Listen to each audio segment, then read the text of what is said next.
एक दूर दराज गांव में एक गरीब जुलाहा रहता था। किस्मत से उसकी शादी हो गई। बीवी ने चूल्हा संभाला तो उसे घी शक्कर लगाकर रोटी पकाकर दी।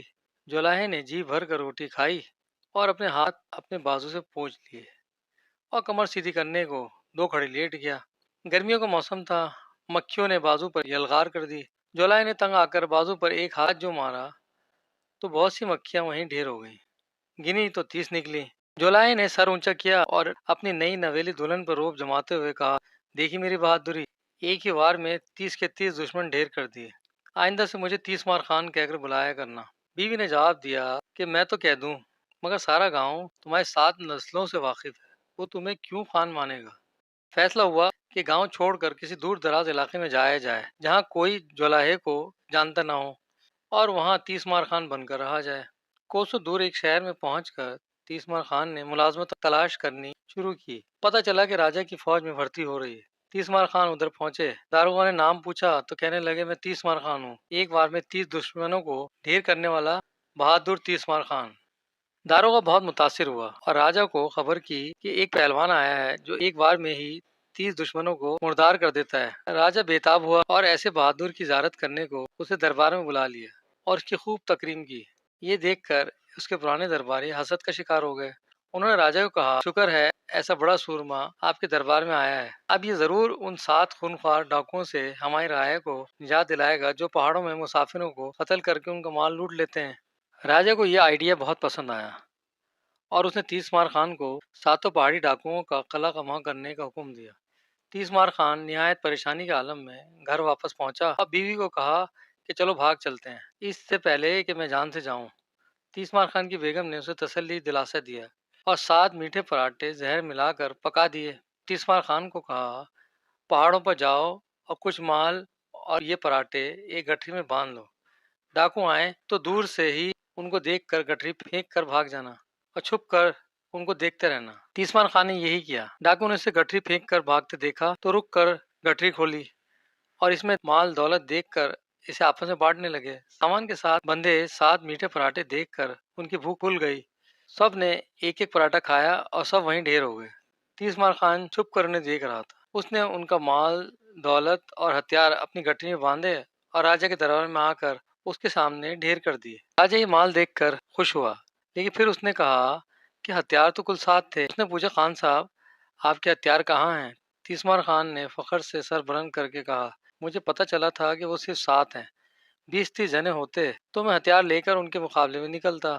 मैं तो एक वार से ही 30 को मार डालता हूँ। सिर्फ 7 दुश्मनों को मारने के लिए तो मेरे हाथ ही काफी हैं।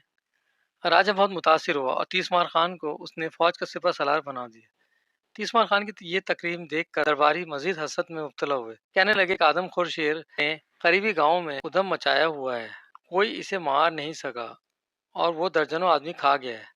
उसे तो सिर्फ 30 मार खान जैसा बहादुरी काबू कर सकता है। राजा ने सोचा और हुक्म दिया कि 30 मार खान को गांव की हवेली में पहुंचाया जाए। 30 मार खान और उसकी बीवी गांव पहुंचे ही थे कि मूसलाधार बारिश बरसने लगी। वो तेजी से कमरे में घुसे ही थे कि दरवाजा खुला पाकर शेर भी हवेली में आ पहुंचा।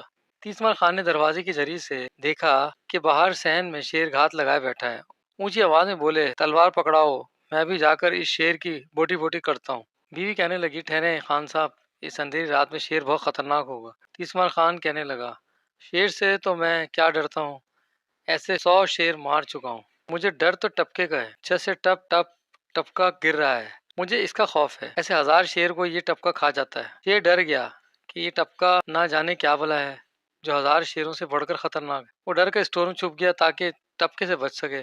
30 मार खान ने देखते ही दौड़ लगाई, बाहर से स्टोर का दरवाजा बंद कर दिया। अगली सुबह उसने राजा को पैगाम भेजा कि उसने शेर को जिंदा पकड़ लिया है। राय साहब अपनी सिपा के साथ आए तो वाकई कोठरी में शेर बंद था। उन्होंने 30 मार खान से पूछा कि किन हथियारों से तुमने शेर का मुकाबला किया है। 30 मार खान ने मूंछों को ताव देकर फरमाया, हथियार कैसे, एक आदमखोर शेर को काबू करने के लिए भी हथियार की जरूरत होती है।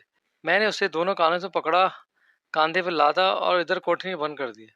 शेर को सिपाही पिंजरे में बंद करके शहर की तरफ चले और आगे आगे हाथी पर राजा और 30 मार खान सवार थे। पुराने दरबारी देखकर खूब जले और उन्होंने पड़ोस के दुश्मन राजा से साजबाज करके उसे मुल्क पर हमला करने को राजी कर लिया। राजा को दुश्मन के हमले की खबर मिली तो उसने 30 मार खान को हुक्म दिया कि वो फौज लेकर जाए और दुश्मन का मुकाबला करे। 30 मार खान घर पहुंचा और अपनी बेगम को कहने लगा, मैं तो जिंदगी भर घोड़े पर भी नहीं बैठा। बेहतर यही है कि हम भाग चलें। बेगम तीस्मार खान ने उसे तसल्ली दिलासा दिया और कहा, तुम अपने पाँव घोड़े की रकाबों से बांध लेना, यूं तुम घोड़े से नहीं गिरोगे। जब हमला शुरू हो अपना घोड़ा तेज भगा कर वहां से निकल जाना। सब यही समझेंगे तुम दुश्मनों पर हमला कर रहे हो।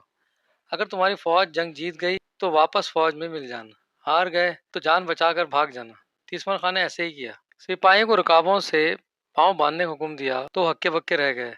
तीस्मार खान ने उनकी हैरत देखकर कहा, दुश्मन को देखते ही तैश में दीवाना हो जाता हूँ और घोड़ा मेरी रफ्तार का साथ नहीं दे पाता, इसलिए घोड़े के साथ पांव बांधना जरूरी है। सिपाही ने पैर बांध कर ये सोचा कि अब खान साहब खुद से घोड़े को एड़ तो लगा नहीं सकते, और घोड़े की पुष्ट पर एक खुमची पूरी कुव्वत से जमा दी ताकि वो तीस्मार खान साहब की रफ्तार का साथ दे सके। घोड़ा तीर की तरह सफों से निकला और दुश्मन की तरफ दौड़ा। खुद को तन तना दुश्मन की तरफ जाते देखकर तीस्मार खान के हाथ पांव फूल गए। एक दरख्त के नीचे से गुजरते हुए उन्होंने घबराकर उसकी शाख को मजबूती से पकड़ा और लटकने की कोशिश की, मगर भूल गए कि पैर घोड़े से बंधे हैं। दरख्त की जड़ को दीमक खा चुकी थी और वो उखड़कर उनके सर पर आन गिरा। घोड़ा दरख्त समेत उनको लेकर दुश्मन की सफों की तरफ बर्फ रफ्तारी से बढ़ा। दुश्मनों ने धूल का एक बादल इंतहाई तेज रफ्तारी से अपनी तरफ बढ़ते देखा, और जब धूल छटी तो ये देखकर खौफजदा हो गए कि एक दरख्त तीर की माने उनकी तरफ बड़ा चला आ रहा है। वो खौफ से कांपने लगे कि कोई जादूगर उन पर हमला कर रहा है, और उसके जादू से दरख्त अपनी जड़ों से उखड़कर उन पर हमलावर हो गए हैं। उन्होंने हवास भागता होकर हथियार फेंके और मैदान जंग से फरार हो गए।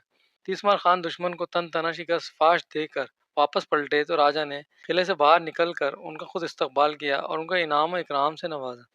ऐसे मजेदार शख्स भला किसने देखा था जो तन तना एक लश्कर को शिकस्त देने पर कादिर था। तो दरबारी भी अब तीसमार खान की बहादुरी मानने पर मजबूर हो गए। राजा ने तीसमार खान के रुतबे में मजीद इजाफा किया और उससे वजीर आजम बना दिया।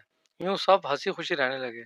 तो साहब वो बात यह है कि कई हीरो बाजू की बजाय जबान के जोर से ही तीसमार खान बन जाते हैं और दुनिया उनसे इम्प्रेस होती फिरती है। और ये बेगमात ही होती हैं जो अच्छे भले आदमी को तीसमार खान बनाकर उनका रुतबा बढ़ा देती हैं।